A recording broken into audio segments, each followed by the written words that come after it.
Good morning student. তোমরা সবাই আজ কেমন আছো? ভালো আছো? আচ্ছা, স্কুলে তো রাজু আসেনি। তুমি জানো তুই রাজু কেন আসিস? পিকনিক করতে গেছে।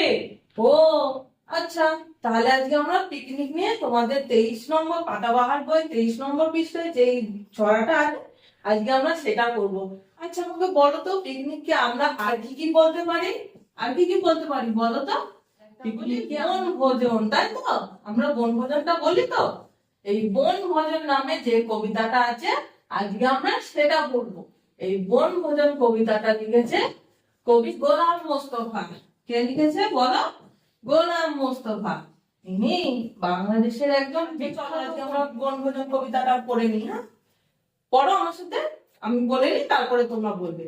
নুরু, পুষি, আয়শা, সফি সবাই এসেছে আম বাগিচার তলায়, যেন তারা এসেছে। এখানে কাদের কাদের নাম আছে বলো তো? নুরু, পুষি, আয়শা আর সফি। এরা চারটে মেয়ে। এরা কি করতো? এরা সবার আড়ালে, তোমরা সব ছোটবেলায় তোমরা তো এখনো ছোট, তোমরা হাঁড়িকুড়ি নিয়ে তোমরা খেলা করো না বাড়িতে? আমি কিন্তু খেলতাম। এই চারটে মেয়ে তারা আম বাগিচার তলায়, আম বাগিচা মানে কি? আম বাগান।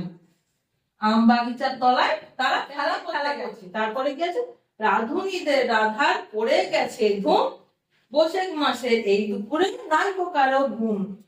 রাধুনী কাদের বলে?